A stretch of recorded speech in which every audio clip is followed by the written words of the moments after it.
सत्य तथ्यलाई उतार्ने हाम्रो अभियान, निष्पक्ष पत्रकारिता हाम्रो पहिचान, खोज पत्रकारिताको अर्को नाम नेपाल टक। आदरणीय दर्शक नमस्कार, म आनन्द पौडेल, टेलिभिजनको विशेष प्रस्तुति नेपाल टकमा यहाँलाई स्वागत छ। आज म स्थानीय तहका थुप्रै व्यक्तित्वसँग अन्तर्वार्ता गर्ने क्रममा बागमती नगरपालिकामा आइपुगेको छु, जहाँ एउटा व्यक्तिको नाम खुब चर्चामा छ, भरत थापा अर्थात् भरत ताल। नाम र तालको बारेमा फरक विषय हो जस्तो त मलाई लाग्दैन, तर तालको नाम फरक भए तापनि भरत ताल भनेर स्थानीय जनताले राखे कि के कसले राखे यस विषयमा मैले आज अलिक खोतल खातल गर्नेछु। विशेष गरी स्थानीय तहमा जुन व्यक्ति एउटा नगरपालिका प्रमुख यता पालिका प्रमुख हुने गर्छ, उसले चाहिँ आफ्ना जनताप्रति उत्तरदायी भूमिका निभायो भने स्थानीय तह सहज हिसाबले स्ट्रङ बन्न सक्छ भन्ने देशीभरको एउटा उदाहरण हो बागमती नगरपालिका। सोही नगरपालिकाका दोस्रो कार्यकाल पनि फेरि सम्हालेका अर्थात् दोस्रो कार्यकालमा पनि निर्वाचित भएका भरत थापासँग आज हामीले संवाद गर्ने जमर्को गरेका छौँ। यहाँलाई कार्यक्रममा स्वागत छ भरत थापा। धन्यवाद। तपाईँले अहिले दोस्रो कार्यकाल, पहिलो कार्यकाल सफल भयो, दोस्रो कार्यकालमा फेरि तपाईँले चाहिँ आफू यही नगरपालिकामा फेरि दोहोऱ्याएर अहिले फेरि जनतामाझमा हुनुहुन्छ होइन? नगरपालिकामा फेरि पनि दोहोर्नुपर्छ भन्ने किन लाग्यो तपाईँलाई? होइन, नगरपालिकामा हामी 74मा निर्वाचित भइसकेपछि जनताको इच्छा र अपेक्षाहरू धेरै थिए। त्यो पहिलो कार्यकालमै पुरा गरौँ भन्ने लक्ष्य र उद्देश्य थियो हाम्रो, तर विभिन्न महामारीको कारणले, राष्ट्रिय परिस्थितिको कारणले गर्दाखेरि ती जनताको इच्छा र अपेक्षा अनुसारका धेरै कामहरू चाहिँ निर्माणको क्रममा भएको र अधुरो रहेको हुनाले र आफैले चाहिँ सपना देखेर चाहिँ योजना बनाएर गरेका कामहरू, अधुरो कामहरूलाई पुरा गर्नुपर्छ, त्यो मेरो कर्तव्य हो भनेर चाहिँ फेरि पुनः चाहिँ निर्वाचनमा गइयो र पुनः निर्वाचित भइयो। जस्तो कि के थियो भन्दा तपाईँलाई पार्टीले विश्वास गर्यो कि जनताले विश्वास गर्यो कि तपाईँको व्यक्तिगत अब चाहनाले यो चाहिँ सम्भव भयो त? होइन, पार्टी र जनता भन्ने कुरो फरक हुन्न। पार्टी भनेको विचार हो, त्यो विचारलाई हामी नेतृत्वहरूले चाहिँ व्यवहारमा लागू गरेका कारणले त्यो विचार र व्यवहारको वरिपरि जनता नगरवासीहरू रहनुभयो र उहाँहरूको पनि इच्छा र अपेक्षा चाहिँ यो अधुरो कामलाई पुरा गर्नुपर्छ भन्ने चाहना भएको हुनाले चाहिँ जनताको चाहना बमोजिम चाहिँ पुनः उम्मेदवारी दिएर निर्वाचित भइयो। जस्तो कि तपाईँले पार्टी एउटा विचार हो, विश्वास हो, तपाईँलाई अहिले जहाँ तपाईँ बागमती नगर माओवादीबाट मेयरहरूको अमलामा गर्नु पर्यो भने भरत थापा भन्ने माओवादी केन्द्रबाट विजयी भनेर नाम आउने गर्छ। पार्टी र हेडक्वार्टरको कुरा गर्ने हो भने पार्टी हेडक्वार्टरले तपाईँलाई निर्देशन गरे अनुसार मेरो आफ्नो ख्यालमा चाहिँ 77 जिल्लामा सबै ठाउँमा चाहिँ पुराना प्रमुखहरूलाई चाहिँ नदोहोऱ्याउने भन्ने निर्णय जारी गरेको थियो, यसबाट नयाँलाई चान्स दिने भन्ने थियो। तर एउटा उदाहरण एउटा त्यस्तो भन्यो कि बागमती नगरपालिकामा तपाईलाई नै पार्टीले दोहोऱ्याउनुको कारण के हो त? आवश्यकता हो। पार्टीको विचार लाइन त जनताको जीवन स्तरमा रूपान्तरण गर्ने, जीवनस्तर उकास्ने, गरिबलाई धनी बनाउने, सुशासन सहितको चाहिँ गाउँलाई सहर बनाउने, त्यो आवश्यकताले गर्दाखेरि त्यो आवश्यकताको म पात्र मात्रै बनेको हो। त्यसको आवश्यकता अनुसार चाहिँ तपाईँ पात्र भनेपछि तपाईँको विकल्पमा अर्को उम्मेदवार थिएन माओवादीबाट उम्मेदवार दिन सक्ने व्यक्ति? होइन, उम्मेदवार त दिन सक्ने थुप्रै हुनुहुन्छ, तर जसको नीति त्यसको नेतृत्व भने जस्तै अब मैले नै पार्टीबाट निर्वाचित भइसकेपछि पार्टीको र निर्वाचित जनप्रतिनिधिहरूको छलफलद्वारा चाहिँ जुन बनाइएको योजनाहरू चाहिँ मैले नै पुरा गर्नुपर्छ भन्ने एक मेरो कर्तव्य पनि भयो। सम्पूर्ण पार्टी पङ्क्ति र हाम्रा समर्थकहरू पनि कुरा त्यही भइसकेपछि चाहिँ उहाँहरूकै आग्रहमा म उम्मेदवार भएको। भनेपछि अघिल्लो कार्यकालमा तपाईँले गरेका थुप्रै काम कारबाहीहरू विविध कारणले गर्दा, कोभिडको कारणले गर्दा, देशको परिस्थितिको कारणले गर्दा अपुरा रहेका कामहरू तपाईँले पुरा गर्नलाई तपाईँ दोस्रो कार्यकाल चाहिँ जनताले, पार्टीले र तपाईँ आफ्नो व्यक्तिगत विश्वासले पनि फेरि तपाईँ निर्वाचित हुनुभयो। हजुर हजुर। अब यसो भनौँ न त, जस्तो कि तपाईँले योभन्दा पहिला पनि संसदीय निर्वाचनको एउटा अनुभव गरिसकेको व्यक्तित्व होइन? यसबाट तपाईँले फेरि पनि चुनाव यदि तपाईँले एकपटक तपाईँ कार्यकारी भइसकेपछि, एकपटक तपाईँले चुनाव स्थानीय तहको चुनाव जितिसकेपछि तपाईँले फेरि वेट गरेर तपाईँ संसदीय निर्वाचनमा सङ्घ र प्रदेशमा तपाईँले ट्राई गर्न सक्नुहुन्थ्यो। तपाईँ आफै पनि एउटा यस्तो योग्य व्यक्ति हो कि तपाईँले जित्दाखेरि केन्द्रमा एउटा मन्त्री बन्न सक्ने हैसियत राख्ने व्यक्ति हो, तर तपाईँ फेरि स्थानीय तहमा किन खुम्चिनु भयो त? होइन, त मेरो इच्छा र अपेक्षा अनुसार हुँदैन नि त। म एउटा पार्टीको सिपाही भएको नाताले पार्टीले कहाँ आवश्यकता ठहराउँछ त्यहीँ नै नेतृत्व गर्ने हो। अब मैले व्यक्तिगत इच्छा म माननीय बनौँला, म मन्त्री बनौँला होइन भन्ने त व्यक्तिगत स्वार्थको कुराहरू हो। तर हामी पार्टीमा लागेका मान्छेहरूले चाहिँ पार्टीले कहाँ कसलाई आवश्यकता ठहराउँछ पार्टीको निर्णयअनुसार त हामीले जिम्मेवारी लिनुपर्छ। जस्तो कि स्थानीय तहलाई अहिले स्थानीय सरकारलाई चाहिँ अलिक बढी अधिकार दिएको कारणले गर्दा सङ्घ र प्रदेशका माननीयहरूभन्दा स्थानीय तहमा नै अलिकति बढी आफ्नो चहलपहल हुने र काम गर्न सहज हुने भएको कारणले गर्दा पनि अहिले धेरै प्रदेश मान्यहरू पुराना मान्यहरू चाहिँ फेरि स्थानीय तहमा बढी आफूलाई चासो राखेको र यसपल्ट कैयौँ चुनाव पनि लडे, हारे पनि जिते पनि, प्रायः जय पनि बेहोरे। तपाईँले खैर त्यो ठाउँमा पुगेर महसुस गर्नु पाउनु भएन, तर केही त अनुभव गर्नु पनि होइन। अन्य व्यक्तिहरूलाई मान्ने भएर त्यो ठाउँमा गएर बसिरहेका व्यक्तित्वले उहाँले काम गरिरहेको व्यक्तित्वलाई तपाईँले देखिरहनु भएको छ। उहाँ र अहिले तपाईँ स्थानीय तहमा काम गरिरहेको व्यक्तिमा खास फरक के हुँदो रहेछ? काम गर्ने शैलीमा के फरक हुन्छ कि के छ? होइन, काम गर्ने शैली त आफआफ्नो हुन्छ, तर स्थानीय सरकार, प्रदेश सरकार, केन्द्रीय सरकार छ नि, 3 तहको सरकार छ नि। पावर चाहिँ स्थानीय तहमा, प्रदेश र केन्द्रमा चाहिँ छैन भन्ने कुरो चाहिँ गलत कुरो भयो होइन। प्रदेश सरकारसँग पनि अधिकारहरू छ, सङ्घीय सरकारसँग पनि अधिकार छ, स्थानीय सरकारहरूसँग पनि अधिकार छ। अब माननीय हुने, मन्त्री हुने या माननीय मन्त्रीहरू चाहिँ स्थानीय तहमा अधिकार छ भनेर आउने त उहाँहरूको आफ्नो आफ्नो चाहना होला। तर स्थानीय तहको प्रमुख भए पनि, वडाध्यक्ष भए पनि, माननीय मेयर भए पनि निर्वाचित हुनु ठुलो कुरो होइन। निर्वाचित भइसकेपछि आफूले प्राप्त गरेको जिम्मेवारी चाहिँ आफ्नो कार्यकालमा चाहिँ के गर्यो भन्ने चाहिँ महत्त्वपूर्ण कुरो हो। जो जहाँ भए पनि काम गर्न नसक्ने भन्ने कुरो होइन, गर्न सकिन्छ नि, तर उहाँहरूको चाहना हुनु पर्यो होइन। अब यहाँ त मान्छेहरू धेरै त राजनीतिकलाई व्यावसायिक ढङ्गमा चाहिँ अगाडि बढेका छन्, तर हामी माओवादी पार्टीमा आबद्ध भइसकेपछि हामीले चाहिँ यो व्यवसाय होइन, यो सेवा हो। जनताका चाहिँ मौलिक हक अधिकारहरू चाहिँ स्थापित गर्नुपर्छ। सुशासन सहितको चाहिँ एउटा सभ्य असल समाज निर्माण गर्नुपर्छ, त्यसलाई रूपान्तरण गर्नुपर्छ, गाउँलाई सहर बनाउनुपर्छ, गरिबहरूलाई धनी बनाउनुपर्छ र समानता ल्याउनुपर्छ भने त्यो अभियानमा हिँडेको र त्यो सेवाको दृष्टिकोणले हामी हिँडेको हुनाले हामीलाई त्यो नगर प्रमुख महत्त्वपूर्ण कुरो, प्रदेश माननीय या प्रदेशका मुख्यमन्त्रीदेखि मन्त्रीहरू, सङ्घीय माननीय मन्त्री महत्त्वपूर्ण कुरो होइन। हाम्रो महत्त्वपूर्ण जिम्मेवारी भनेको चाहिँ समाजलाई रूपान्तरण गर्नु हो। त्यो भएको हुनाले पार्टीले हाम्रो चाहिँ हैसियत अनुसार, क्षमता अनुसार चाहिँ कहाँ कसलाई आवश्यकता पर्छ त्यो निर्णय गर्छ, त्यो जिम्मेवारी लिनु हाम्रो कर्तव्य हो पार्टी। जस्तो तपाईँमा यो कुरो लागु हुन्छ कि हुँदैन? कतिपय व्यक्तित्वहरू चाहिँ अलि सिनियर लिडरहरू चाहिँ माथिल्लो तहमा गइदिने अनि जुनियर कार्यकर्तालाई स्थानीय तहहरू थोपरिदिँदाखेरि कहीँ ठुला भ्रष्टाचारहरू पनि भए, कहीँ गल्ती कमजोरी भएको कारणले गर्दा पनि अलि जिम्मेवार मान्छे नै पठाउनुपर्छ भनेर पार्टीले त्यो खालको निर्णय गरेको पनि हो कि भन्ने लाग्छ लाग्दैन तपाईँलाई? अनि सिनियर भनेको र जुनियर भनेको चाहिँ के हो? पार्टीमा लामो अनुभव भएको, जनताप्रति उत्तरदायी भएका र लामो समयसम्म एउटा सङ्घर्ष र जनताप्रति चिन्नेका व्यक्तित्व नभएर कहिलेकाहीँ पैसा र पावरको भरमा, पहुँचको भरमा 2 महिना अगाडि 4 महिना अगाडि पार्टीबाट अन्य पार्टीबाट टिकट किनेर होइन फेरि त्यो नगरपालिकामा आफ्नो वर्चस्व जमाएका व्यक्तित्वभन्दा देशमा अन्य थुप्रै हुनुहुन्छ नि होइन र? छन् होइन त? छन्, धेरै छन्। हो, यही नै हो, नयाँ र पुरानो भनेको यही नै हो। त्यो राजनीतिक विकृति हो, त्यो राजनीतिक विकृति हो। तर सिनियर र जुनियर भनेको चाहिँ अब हिजो जनयुद्ध भयो, राजतन्त्र थियो, त्यतिखेर त्यो आवश्यकता थियो। युद्धमा पुरानो राज्य व्यवस्थालाई चाहिँ कमजोर बनाउनु पर्ने थियो, ध्वस्त बनाउनु पर्ने थियो। त्यतिखेर त्यो मिसन चाहिँ जसको कमान्डमा चाहिँ त्यो विजय प्राप्त हुन्छ त्यसैलाई जिम्मा दिइयो र शान्ति प्रक्रिया आयो। अहिले त सङ्घीय लोकतान्त्रिक गणतन्त्र छ नि।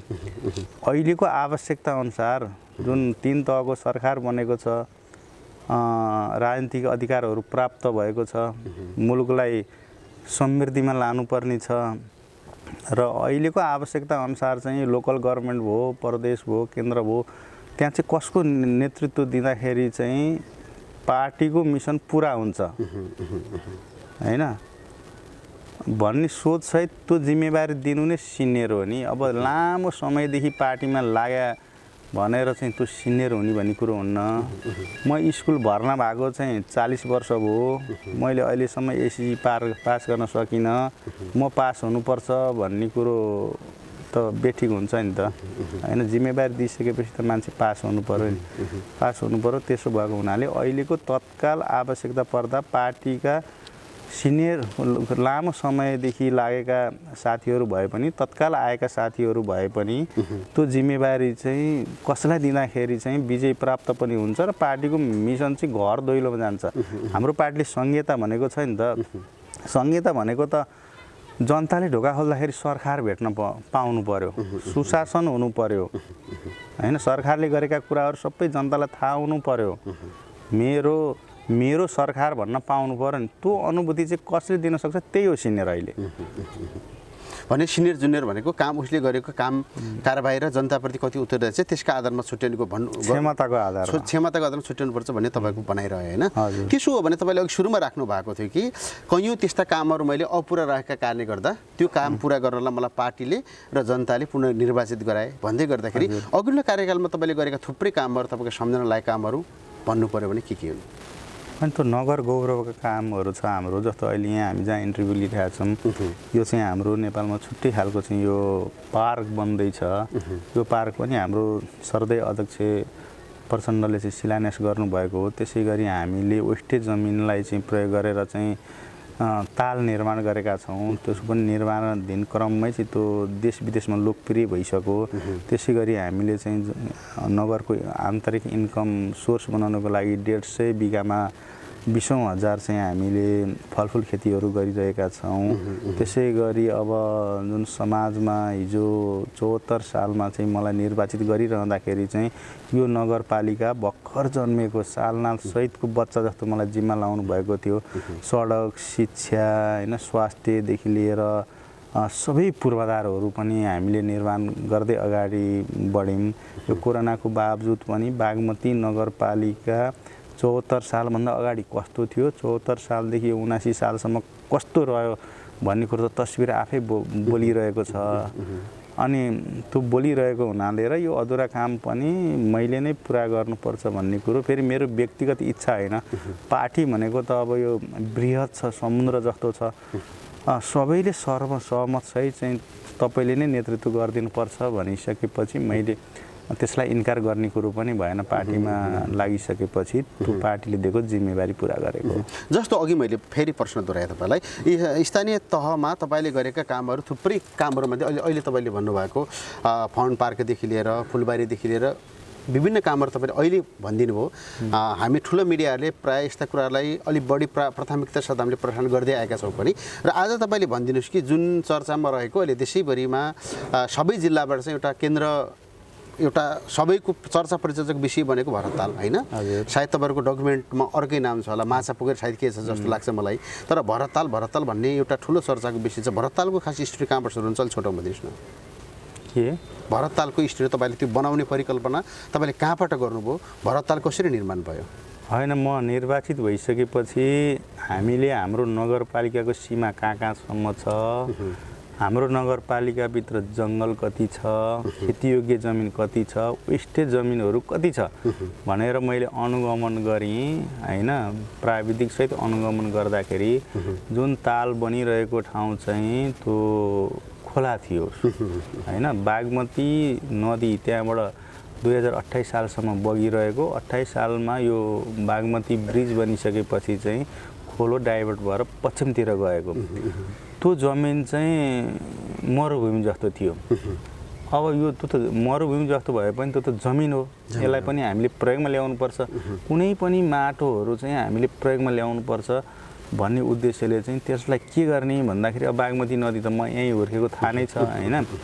त्यसबाट चाहिँ अब नदीजन्य पदार्थहरू पनि रहेको, त्यसले नगरलाई इन्कम पनि हुने र त्यसलाई चाहिँ हामीले बागमती नदीको पानी त्यहाँ लान पनि सकिने अवस्था र त्यसलाई हामीले त माछा पोखरी भनेर सुरु गरेको हो।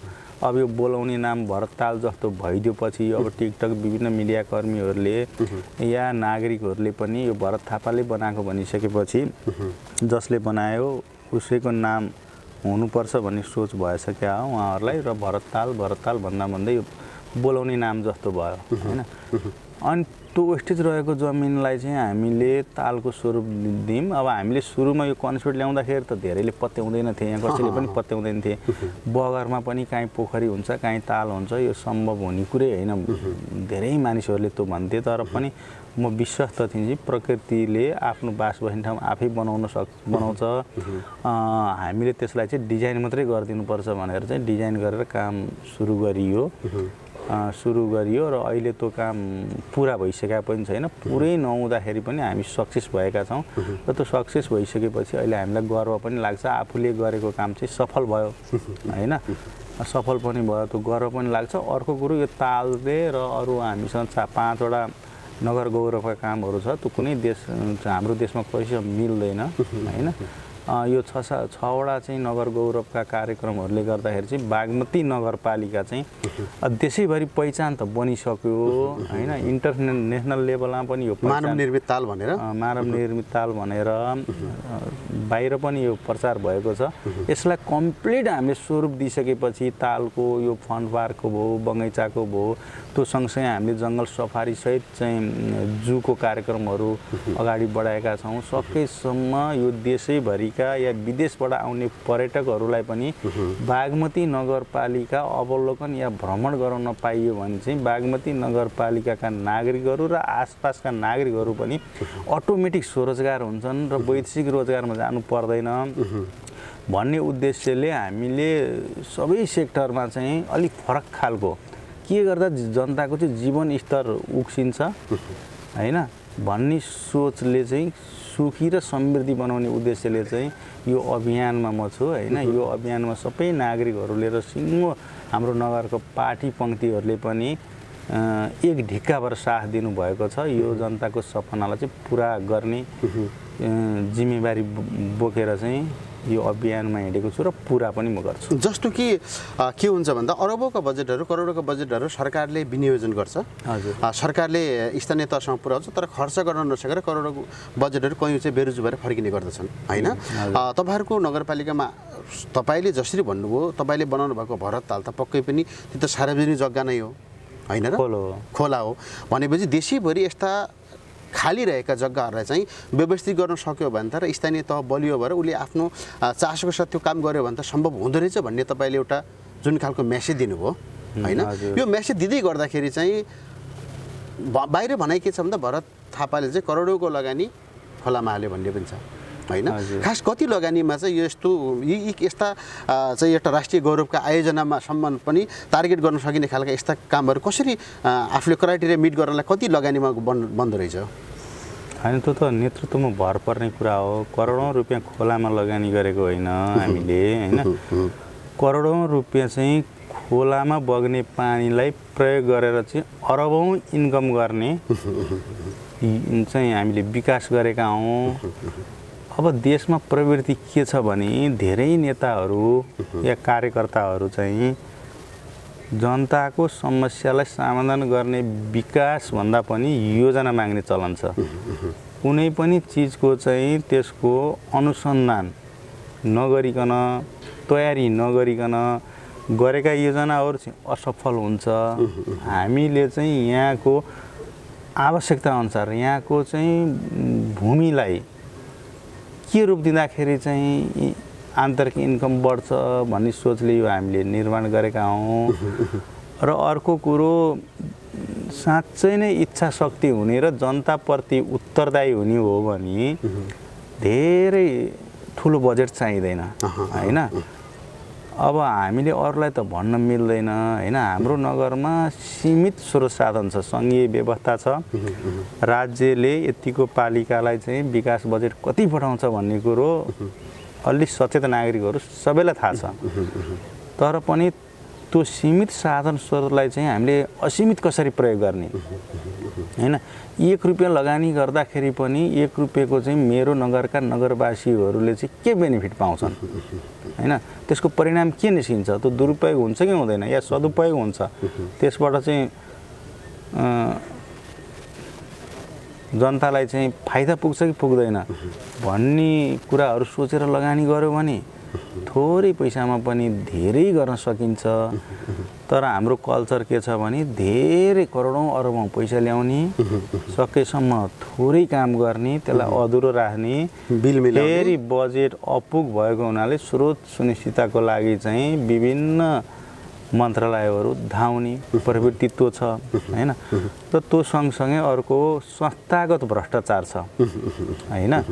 संस्थागत भ्रष्टाचार छ। अब त्यो रोक्न जबसम्म सकिन्न, त्यो रोकिन्छ। अब राज्यले रोक्ने नै होइन, स्वयं नेतृत्व नै इमान्दार हुनुपर्छ है। म खाँदा नि खान्न, खान नि दिन्न र म चाहिँ राजनीतिक रूपमा चाहिँ म निर्वाचित भइसकेपछि म चाहिँ नोकर हो हैन, म सेवक हो। मेरो पालिकाभित्रका या मेरो प्रदेशभित्रका या मेरो देशभित्रका जनताहरू चाहिँ मालिक हो। उहाँहरूको जीवन रूपान्तरण गर्नु, भाग्य र भविष्य बनाउनु, सुखी र समृद्धि बनाउनु भन्ने मेरो कर्तव्य हो। र आफ्नो देशमा या पालिकामा प्रदेशमा भएका चाहिँ साधन स्रोतलाई चाहिँ असीमित कसरी प्रयोग गर्ने, प्रयोगमा ल्याउने भन्ने सोचसहित चाहिँ सबै गाउँले प्रमुखहरू, सबै माननीयहरू या सरकार प्रमुखहरू लाग्ने हो भने म त धेरै लामो समय भन्दिनँ, 5 देखि 10 वर्षमा संसारको सबैभन्दा उत्कृष्ट, धनी, सुखी, समृद्धि भएको देश बनाउन सम्भव छ। असम्भव भन्ने कुराहरू छैन। भने देशलाई कायापलट गर्नलाई सामान्यतः एउटा व्यक्तिले होइन कि हरेक व्यक्तिले आफ्नो ठाउँबाट जिम्मेवार तहबाट सबै सचेत नागरिकहरू चाहिँ आफ्नो तर्फबाट जिम्मेवारी पुरा गर्ने हो भने देशले कायापलट फेर्न चाहिँ धेरै लामो समय लाग्दैन। तपाईँले भन्नु खोजेको यही त होला? होइन होइन, हरेक नागरिकले जिम्मेवारी बोध गर्ने होइन, हरेक नागरिकलाई चाहिँ जिम्मेवारी बनाउने चाहिँ नेतृत्व हुनुपर्छ। जस्तो हाम्रो शरीर छ नि, यो हाम्रो शरीर जतिसुकै बलियो भए पनि हाम्रो मस्तिष्क हैन सामान्य असर पर्यो भने यो हाम्रो पाठ पूर्जाहरू चल्दैन हैन। र मुख्य नेतृत्व भनेको त त्यो मस्तिष्क हो हैन। त्यो चाहिँ ठिक हुनुपर्छ। बरु हात खुट्टा अलिक कमजोर भए पनि केही फरक पर्दैन। मस्तिष्क ठिक भएर त्यो उत्तरदायी जिम्मेवारी भयो, निस्वार्थी भयो भने चाहिँ सबै शरीरले चलाउन सक्छ। त्यसो भएको हुनाले चाहिँ मुख्य नेतृत्वहरू जस्तो गाउँले प्रमुखहरू अनिवार्य जनताप्रति उत्तरदायी हुनु पर्यो हैन। प्रदेशको मुख्यमन्त्री हुनु पर्यो, केन्द्रको प्रधानमन्त्री भयो भने पुग्छ। उसको नीति हैन अनुसार चाहिँ सबै पाठपूर्जाहरू चलिहाल्छ र त्यसमा सहभागी पनि बनाउन सकिन्छ। बागमती नगरपालिकामा त म 74 सालमा आएको हो नि त। 74 सालभन्दा अगाडि पनि त यहाँ सरकार थियो, बहुदलीय व्यवस्था थियो, पञ्चायती व्यवस्था थियो। हिजो पनि चाहिँ गाउँले प्रमुखहरू भएकै हुन्। 28 वर्षको अवधिमा के रहेछ त भन्दाखेरि 28 वर्षसम्म बहुदलीय व्यवस्था भयो। बहुदलीय व्यवस्थामा पनि के रहेछ भन्दाखेरि त पालिका त भर्खर जन्मेको सालनाल सहितको बच्चा जस्तो रहेछ। तपाईँ आफै भन्नुहोस् त, भर्खर जन्मेको बच्चा सालनाल सहितको बच्चालाई हुर्काउन कति गाह्रो पर्छ, कति पीडा हुन्छ हैन। यो परिवर्तन त माओवादी पार्टीले रगत बगाएर चाहिँ प्राप्त गरेको अधिकार अनुसार अधिकारको कारणले गर्दा न अहिले बागमती नगरपालिकाका नागरिकहरू चाहिँ खुसी छन्। खुसी चाहिँ छन्, सुखी बनाउन बाँकी छ। यही नै हो। अब यसरी बुझाउन त जस्तो कि अघि तपाईँले भनेको एउटा मुख्य कुरो मस्तिष्कले काम गर्नुपर्छ, मेन पार्टले काम गर्नुपर्छ, अन्य पार्ट सहायक पार्ट भनेका काम नगर्दाखेरि पनि केही फरक पर्दैन भन्नु तपाईँले एउटा राजनीतिक व्यङ्ग्य जसरी गर्नुभयो, एउटा घुमाउरो भाषामा जुन कुरा भन्नुभयो। तर तपाईँले त्यो कुरा एउटा स्थानीय तल फर्केर हेर्दा तपाईँले त्यसलाई क्रस गर्नुभयो नि। जस्तो कि केन्द्रमा दलीय व्यवस्था अनुसार चाहिँ दल भागबण्डामा चलिराखेको छ हैन, सत्ता गठबन्धनमा चलेको छ। तर तपाईँले चाहिँ बागमती नगरपालिकामा एउटा त्यस्तो उदाहरण दिनुभयो कि तपाईँले अरू सबै दलहरू मिलेर तर म एक्लै चुनाव लड्छु भनेर भन्नुभयो नि। हजुर हो। किनकि तपाईँको घमण्ड हो या तपाईँको आफूप्रतिको आत्मविश्वास के हो? जनताप्रति विश्वास हो हैन। 74 सालपछि निर्वाचित भइसकेपछि मैले जनताको काम गरेँ हो नि त हैन। मैले तपाईँको काम गरिदिएँ, तपाईँलाई खुसी बनाएँ भने मेरो विचार मेरो व्यवहारप्रति तपाईँ अटोमेटिक आकर्षित हुनुहुन्छ नि हैन। केन्द्रमा गठबन्धन छ, बाध्य हुनु परेको माओवादी गठबन्धन गर्नको लागि। किन भन्दा हिजो 10औं वर्षसम्म हजारौँ हजार चाहिँ नेपाल आमाका छोराछोरीहरूले रगत बगाएर चाहिँ लेखिएको संविधान, लेखिएको चाहिँ जनताका अधिकारहरू, सङ्घीय लोकतान्त्रिक गणतन्त्र छ, धर्मनिरपेक्षता छ, समानुपातिक समावेशी छ, संहिता छ नि, त्यो कुराको कमी कमजोरी हामीसँग छ। हामी माओवादी पार्टीका नेता कार्यकर्तासँग पनि छ, किनकि हामीले घर दैलोमा गएर चाहिँ हामीले बुझाउन नि सकेनौँ। अर्को कुरो नागरिकहरूले पनि बुझ्नु भएन। जसले बुझ्नु भयो त्यो माओवादी पार्टीलाई चाहिँ सपोर्ट गर्नुभएको छ। जसले चाहिँ हामीले नि बुझाउन सकेनौँ उहाँहरूले पनि बुझ्न सक्नु भएन। त्यसले गर्दाखेरि माओवादी पार्टीलाई उहाँहरूले मतदान गर्नु भएन। अनि बहुसङ्ख्यक नागरिकहरूले मतदान नगरिसकेपछि सङ्घमा चाहिँ हाम्रो सिट सङ्ख्या कम भयो। कम भइसकेपछि के गर्ने त भन्दा व्यवस्था टिकाउनको लागि पनि गठबन्धन गर्नु पर्यो। साँच्चै नै नेपाली जनताले बुझ्ने हो भने अहिलेको परिवर्तनको नेतृत्व नीति भनेको त माओवादी पार्टी, त्यसमा पनि प्रचण्ड हो नि त। कम्तीमा एक कार्यकाल चाहिँ नेपाली नागरिकहरूले प्रचण्डको नेतृत्वको पार्टीलाई चाहिँ 2/3 मतसहित विजय गराउनु पर्ने हो। त्यो गराइरहेको अवस्था छैन। त्यसमा कमी कमजोरी हाम्रो पनि हुनसक्छ। ठिक छ, माओवादीले भोलि गलत गर्यो भने 5 वर्षपछि त फेर्न पाइन्छ नि त। एमाले ठिक लाग्छ भने एमालेलाई दिनुहुन्छ उहाँहरूले, नेपाली कङ्ग्रेस ठिक लाग्छ भने उहाँहरूलाई दिनुहुन्छ, या अन्य कुनै वैकल्पिक शक्ति आयो भने उहाँहरूलाई पनि हेर्न पाइन्छ। मेरो चाहिँ आग्रह नेपाली जनताहरूले, दाजुभाइ दिदीबहिनीहरूले कसलाई दिने हो, एउटा पार्टीलाई बहुमत दिनुपर्छ। त्यो गरियो भने मात्रै सरकार निर्माण गर्नको लागि चाहिँ ढुक्क पनि हुन्छ, 5 वर्ष हेर्न पनि पाइन्छ, परिणाम पनि देख्न पाइन्छ। अब यसै गरी चाहिँ कति पालिकामा छ नि त, मेयर एउटा दलको, उपमेयर अर्को दलको, वडाध्यक्ष एउटा दलको, सदस्यहरू अर्को दलको। अनि नेपाली नागरिकले नै चुनेका प्रतिनिधिहरू चाहिँ लङ्गडो बनाएर पठाइसकेपछि, अपाङ्ग बनाएर पठाइसकेपछि त्यसले के गर्छ? अघि नै मैले भने नि, मस्तिष्क ठिक छ भने शरीर चल्छ हैन। अनि हाम्रो पार्टीलाई चाहिँ कस्तो गरेका छन् भने यत्रो अधिकार प्राप्त गर्दा गर्दै पनि, परिवर्तन गर्दा गर्दै पनि ठ्याक्क हात खुट्टा कस्दिएर हैन, एउटा पार्टमा मात्रै मतदान गरिसकेपछि अनि हाम्रा नीतिहरू चाहिँ कसरी लागू गर्न सकिन्छ? सकिन्न। र साँच्चै नै तपाईँहरू जस्तो मिडियाकर्मीहरूले, साथीहरू सबैले चाहिँ अहिलेको परिवर्तनको मूल वाहक शक्ति के हो त हैन? तपाईँहरूले पत्र पत्रिकामा या चाहिँ विभिन्न रेडियो टिभीहरूमा मार्फत चाहिँ सबै नागरिकलाई ठिक के हो बेठी के हो भन्ने कुराहरू सम्प्रेषण गरिदिनु भयो भने र साँच्चै नै महिलाले चाहिँ हाम्रो अधिकार चाहिँ माओवादीले प्राप्त गरेको ल्याएको या हाम्रो अधिकारको मूलभाग शक्ति भने माओवादी हो। मधेसी समुदायहरूले या जनजातिहरूले, दलितहरूले, पछाडि परेका वर्गहरूले, मजदुरहरूले, किसानहरूले सबैले जुन दिन बुझ्छन् या हामीले उहाँहरूलाई छिटोभन्दा छिटो बुझाउन सकिन्छ, त्यो दिन चाहिँ यो परिवर्तनको नेतृत्व यो देशमा र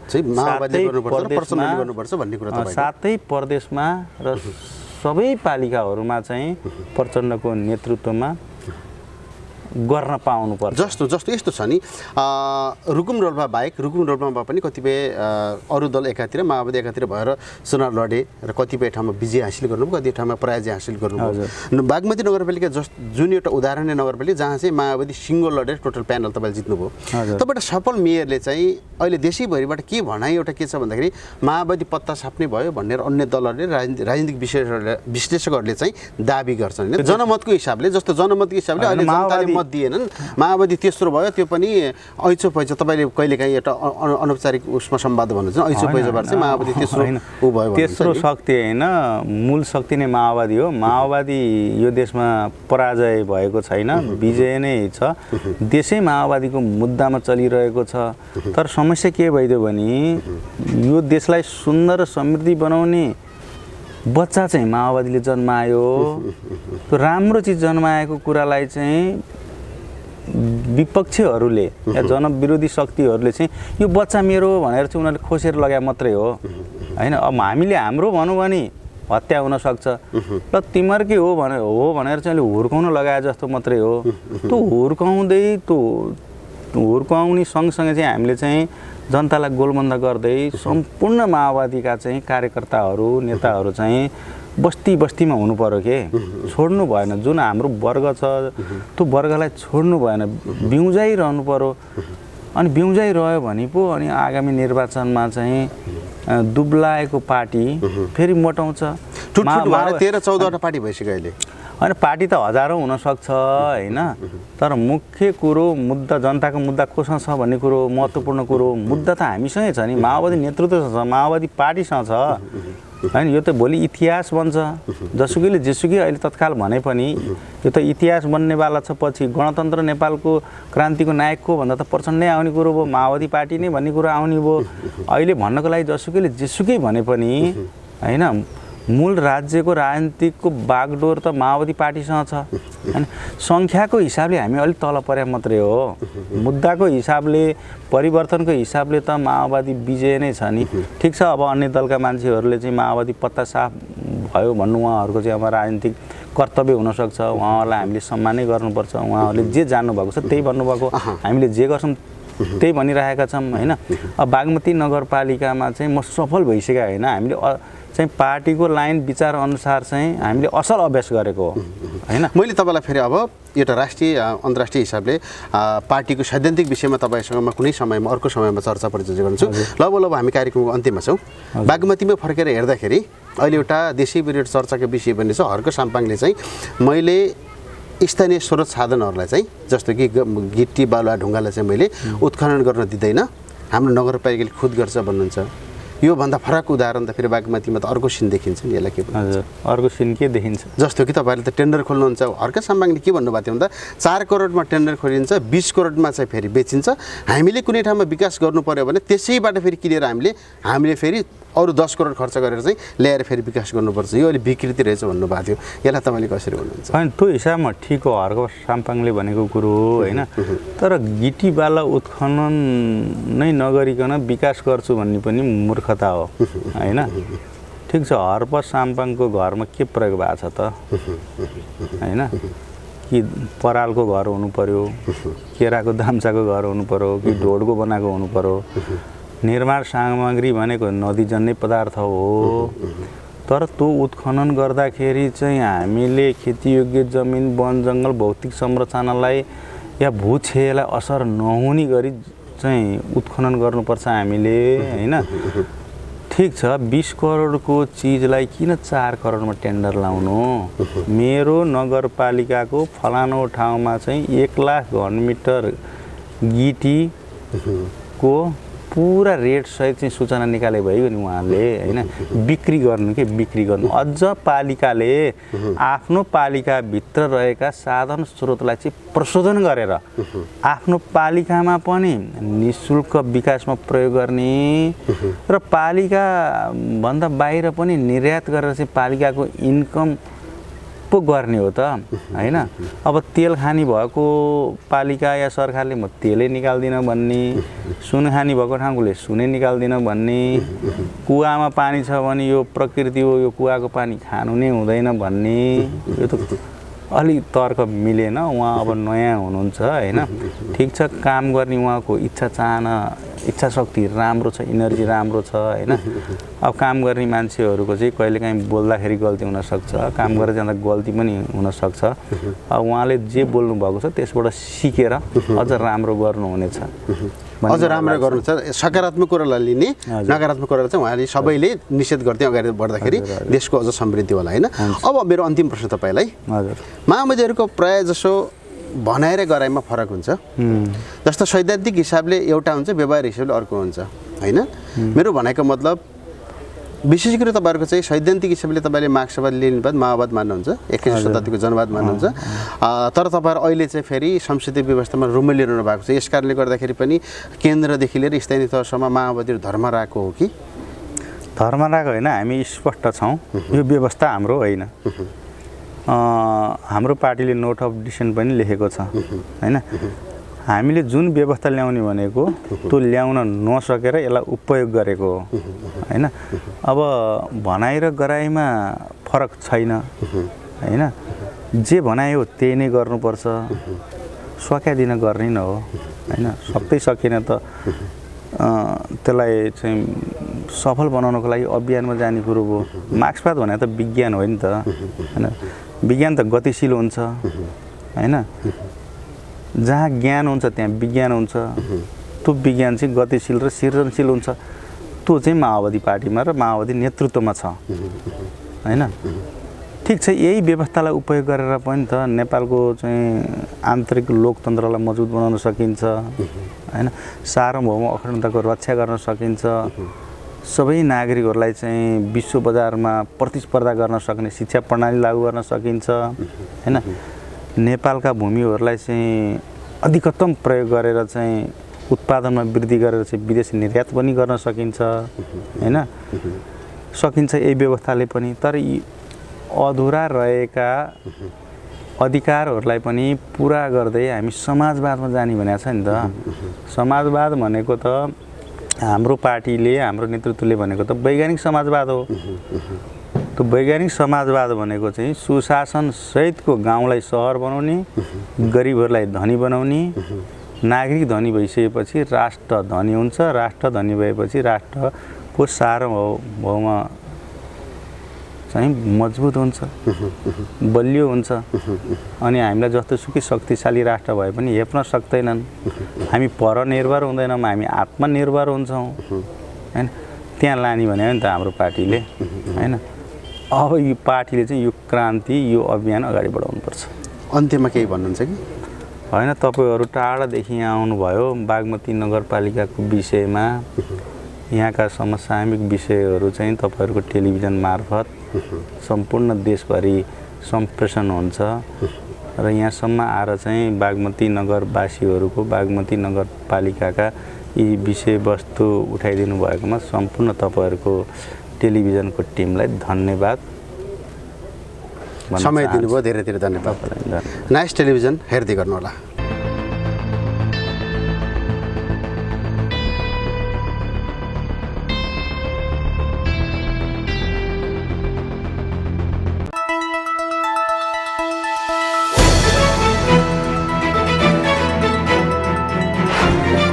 सत्य तथ्यलाई उतार्ने हाम्रो अभियान, निष्पक्ष पत्रकारिता हाम्रो पहिचान। खोज पत्रकारिताको अर्को नाम नेपाल टक।